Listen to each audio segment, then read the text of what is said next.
ഇന്നലെ വൈകിട്ട് 5 മണിയോടെ പി.വി. അൻവർ രാജിക്ക് ഒരുങ്ങുന്നു. പി.വി. അൻവർ ഒരു രാജിയാണ് പി.വി. അൻവറിന്റെ അടുത്ത നടപടി എന്ന് ന്യൂസ് 18 റിപ്പോർട്ട് ചെയ്യുമ്പോൾ അത് ഒരു പുതിയ വാർത്തയായിരുന്നു.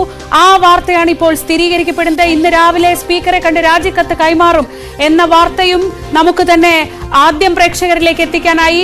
അൻവർ ഇനി നിയമസഭാംഗമല്ല. കഴിഞ്ഞ 8.5 വർഷമായി നിയമസഭയ്ക്കകത്ത് നിലമ്പൂരിനെ പ്രതിനിധീകരിച്ചിരുന്ന പി.വി. അൻവർ രാജിക്കത്ത് കൈമാറിയിരിക്കുന്നു എന്ന വിവരമാണ് ഇപ്പോൾ പുറത്തുവരുന്നത്. ഇന്ന് രാവിലെ അദ്ദേഹം MLA ഹോസ്റ്റലിൽ നിന്ന് MLA എന്ന ബോർഡ് നീക്കി നിയമസഭയിലേക്ക് എത്തുമ്പോൾ തന്നെ അത് ഏതാണ്ട് ശരിവെക്കപ്പെട്ടിരുന്നു. എങ്കിലും അൻവറാണ് എല്ലാം നാടകീയമായിരിക്കും.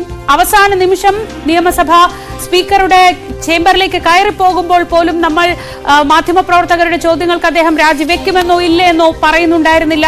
അത് അവസാന നിമിഷം വരെ അദ്ദേഹം ആ സസ്പെൻസ് നിലനിർത്തും. അദ്ദേഹം വാർത്തകളിൽ എങ്ങനെ നിറയണമെന്ന് നല്ല വ്യക്തതയുള്ള ആളാണ്. അൻവർ ഇതാ പുറത്തേക്ക് ഇറങ്ങി വരുന്നു.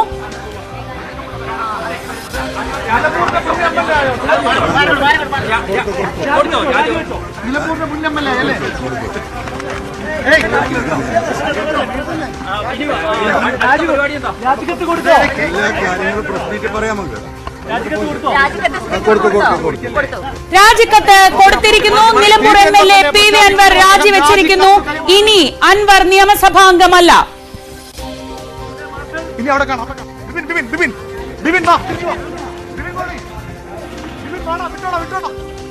8.5 വർഷത്തെ നിയമസഭാംഗത്വത്തിനാണ് ഇപ്പോൾ അവസാനമാവുന്നത്. പി.വി. അൻവർ ഒരു സമയത്ത് CPM-ന്റെ ഏറ്റവും പ്രിയങ്കരനായ പിണറായി വിജയന്റെ ഏറ്റവും പ്രിയങ്കരനായ, പിന്നീട് കേരള രാഷ്ട്രീയത്തിൽ പിണറായി വിജയനെ CPM-നെ ഏറ്റവും അധികം വിമർശിച്ച, പിണറായി വിജയനേക്കാൾ കൂടുതൽ CPM നേതൃത്വത്തെ ഏറ്റവും അധികം വിമർശിച്ച ആളായി രൂപാന്തരം പ്രാപിച്ച പി.വി. അൻവർ ഇപ്പോൾ തൃണമൂൽ കോൺഗ്രസിന്റെ സംസ്ഥാന കോർഡിനേറ്ററാണ്. അദ്ദേഹം ഇപ്പോൾ നിയമസഭാംഗത്വം രാജിവെച്ചുകൊണ്ടുള്ള കത്ത് സ്പീക്കർ AN ഷംസീറിന് കൈമാറി എന്ന വാർത്തകളാണ് സ്ഥിരീകരിക്കപ്പെടുന്നത്. ഇന്നലെ വൈകിട്ട് 5 മണിക്ക് ന്യൂസ് 18 പുറത്തുവിട്ട അൻവറിന്റെ രാജി എന്ന വാർത്ത ഇതാ സ്ഥിരീകരിക്കപ്പെടുന്നു. പി.വി. അൻവർ MLA സ്ഥാനം രാജിവെച്ചിരിക്കുന്നു.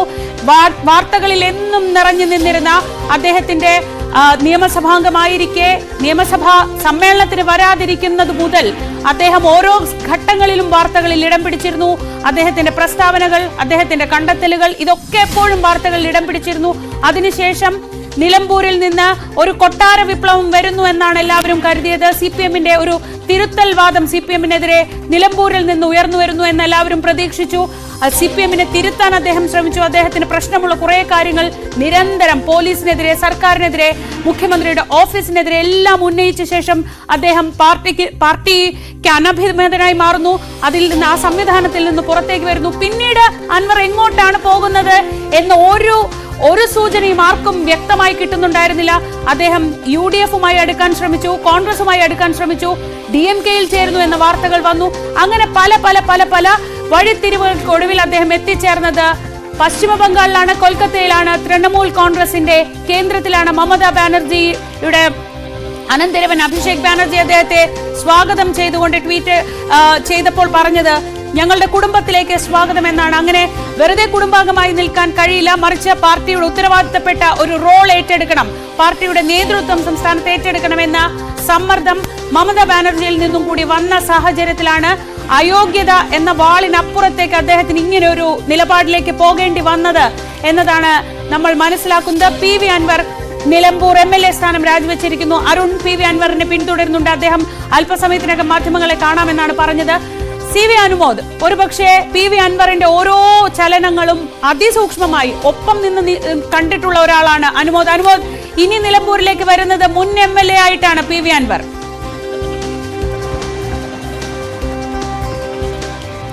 തീർച്ചയായും നിലമ്പൂരിനെ സംബന്ധിച്ച് ഇത് ഒട്ടും പ്രതീക്ഷിച്ചിരുന്നതല്ല. കാരണം UDF-ന്റെ കോട്ടയായിരുന്ന ആര്യാടൻ മുഹമ്മദിന്റെ പൊന്നാപുരം കോട്ടയാക്കിയായിരുന്ന ഈ നിലമ്പൂർ 2016-ലാണ് പി.വി. അൻവറിലൂടെ ഇടതുപക്ഷം പിടിച്ചെടുക്കുന്നത്. ഇടതുപക്ഷത്തെ സംബന്ധിച്ച് മലപ്പുറം ജില്ലയിൽ കാലങ്ങളായി ഉപയോഗിച്ചുകൊണ്ടിരിക്കുന്ന സ്വതന്ത്രന്മാരെ പരീക്ഷിച്ചുള്ള ആ ഒരു മത്സര രീതി, അത് നിലമ്പൂരിൽ വിജയം കാണുന്ന ഒരു സാഹചര്യമായിരുന്നു കണ്ടിരുന്നത്.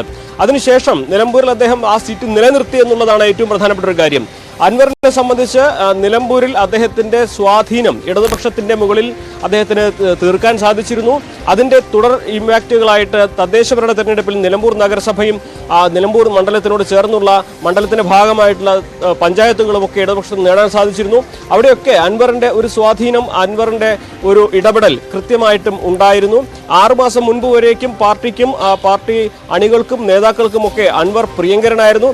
ഏറ്റവും പ്രധാനപ്പെട്ട ഒരു കാര്യം, ഇടതുപക്ഷം നടത്തിയ യാത്രയിൽ, ജനമുന്നേറ്റ യാത്രയിലൊക്കെ ഏറ്റവും അധികം ആളുകളെ സംഘടിപ്പിക്കാൻ ശ്രമം നടത്തിയത് PV അൻവറാണ്. അൻവറിന്റെ മുഖ്യമന്ത്രിയുടെ യാത്രയിൽ ഏറ്റവും അധികം ജനസാന്നിധ്യം അനുഭവപ്പെട്ടതും ഉണ്ടായിരുന്നതും നിലമ്പൂർ മണ്ഡലത്തിലാണ്.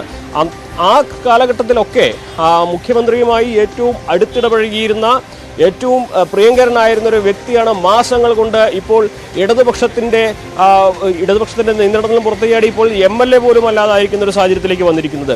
തീർച്ചയായും അപ്രതീക്ഷിതമായ നീക്കങ്ങളാണ് അൻവറിന്റെ രാഷ്ട്രീയ ജീവിതത്തിൽ ഈ കഴിഞ്ഞ ഒരു വർഷം കൊണ്ട് ഉണ്ടായിരിക്കുന്നത്. അത് യാദൃശ്ചികമല്ല. പലതും ചെറിയ ചെറിയ കാരണങ്ങൾ കൊണ്ട് അദ്ദേഹം ഉന്നയിച്ച കാര്യങ്ങൾ അത് ഒരു ആരോപണം മറ്റൊരു ആരോപണത്തിലേക്ക് വഴിവെക്കുന്നു.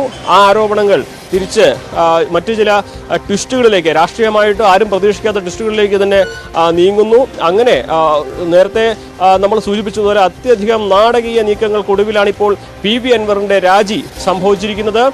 നമുക്കൊന്ന് ഓർത്തെടുക്കാൻ കഴിയാം, കഴിഞ്ഞ 6 മാസം മുൻപ് അദ്ദേഹം നിലമ്പൂരിൽ നടത്തിയ ഒരു വാർത്താ സമ്മേളനം, അത് ഏറ്റവും പ്രധാനപ്പെട്ടതായിരുന്നു. മുഖ്യമന്ത്രിക്കുള്ള മറുപടിയായിരുന്നു അദ്ദേഹം നടത്തിയിരുന്നത്. അതുവരെ മുഖ്യമന്ത്രിയെ പിതൃസ്ഥാനീയൻ എന്ന് വിശേഷിപ്പിച്ചിരുന്ന PV അൻവർ അന്ന് മുതലാണ് മുഖ്യമന്ത്രിയെ പേരെടുത്ത് വിമർശിക്കാൻ തുടങ്ങിയത്. അന്ന് അദ്ദേഹം പറഞ്ഞിരുന്നത് ജനങ്ങൾ തന്ന ഒരു സ്ഥാനവും താൻ രാജിവെക്കുന്നില്ല എന്നുള്ളതാണ്. ഇന്നിപ്പോൾ ആ സ്ഥാനവും അദ്ദേഹം രാജിവെച്ച് കഴിഞ്ഞിരിക്കുന്നു. ജനങ്ങൾ അദ്ദേഹത്തിന് നൽകിയ ജനപ്രതിനിധി എന്ന ആ വലിയ പദവി അതും അദ്ദേഹം തിരിച്ചിരിക്കുന്നു, രാജിവെച്ചിരിക്കുന്നു. സ്വാഭാവികമായിട്ടും രാഷ്ട്രീയത്തിൽ ഇതെല്ലാം സ്വാഭാവികമായിട്ടുള്ള കാര്യം തന്നെയാണ്. എന്നിരുന്നാൽ പോലും ഇനി എന്ത് എന്ന ചോദ്യമാണ് ഇവിടെ ഉയരുന്നത്. അൻവർ ഇനി ഒറ്റയ്ക്കാണ് അക്ഷരാർത്ഥത്തിൽ. TMC, അത് തൃണമൂൽ കോൺഗ്രസ് ദേശീയ തലത്തിൽ വലിയ ഒരു രാഷ്ട്രീയ സംഘടനയാണെങ്കിലും, വലിയ UPA സഖ്യത്തിന്റെ ഭാഗമായിട്ട് നിൽക്കുകയാണെങ്കിലും, അവിടെ ഒറ്റയ്ക്ക് നിലനിൽക്കുന്ന കോൺഗ്രസിനെ ചോദ്യം ചെയ്യുന്ന, ഇടതുപക്ഷത്തെ ചോദ്യം ചെയ്യുന്ന ഒരു വലിയ തിരുത്തൽ ശക്തിയായിട്ടാണ് TMC ദേശീയ രാഷ്ട്രീയത്തിൽ നിലനിൽക്കുന്നത്. ആ ഒരു പാർട്ടിയുടെ കേരളത്തിലേക്കുള്ള കടന്നുവരവിന് ചുക്കാൻ പിടിക്കുക എന്നുള്ള വലിയ ഒരു ഉത്തരവാദിത്തത്തിലേക്കാണ് PV അൻവർ ഇപ്പോൾ നടന്നെടുക്കുന്നത്. സ്വാഭാവികമായിട്ടും അൻവറിന്റെ മുൻപിലുള്ള വെല്ലുവിളി